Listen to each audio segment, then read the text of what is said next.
Welcome to our next training in getting you ready for your college admissions essays.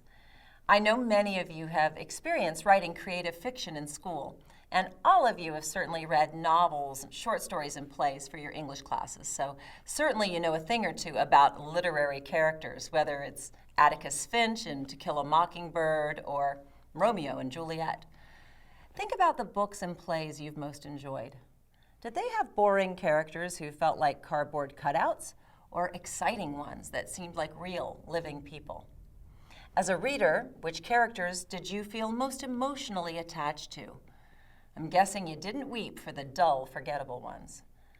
You may very well have found yourself, however, deeply invested in the fictional lives of some of your favorite characters. When you write about yourself in your college admissions essays, you're basically presenting yourself to admissions committees as a literary character. And admissions officers, like everyone else, tend to prefer well-developed characters that they can truly root for and care about. So it can be very helpful to borrow some techniques from the world of fiction when you develop the you character in your essays. So here are a few helpful hints.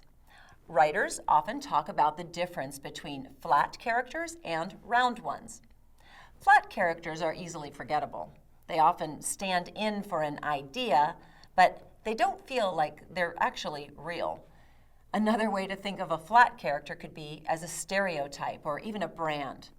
Oh, this is Mike. He's the very smart athlete. This is Katrina, the chemistry whiz. You know what? It's good to associate yourself with these kinds of generic positive attributes, but it's a simplistic branding that fails to really show a full, round character to the admissions committee.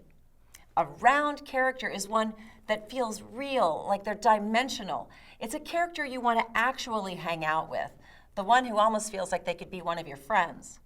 You know, Mike, the smart athlete, may be much more than just a smart athlete. And by sharing his dreams and his struggles, his unique quirks, he can present himself to colleges as a complex human being who any school would be happy to have. Another common way that writers and teachers talk about characters is to classify them as static versus dynamic. Static characters don't really move or change, and you do not want that in your essays. You want to be a dynamic character and exhibit growth and development. Colleges may like the statically branded smart athlete, but they love a great athlete who has discovered a passion for architecture, leads tours of historic buildings for the local preservation society, and eventually wants to design houses and schools, for example. The point is, you should present yourself as a dynamic character on an exciting personal path. And finally, another great way to think about characterization is to use the acronym Tasso. T-A-A-S-O stands for thoughts, actions, appearance, speech, and others' opinions.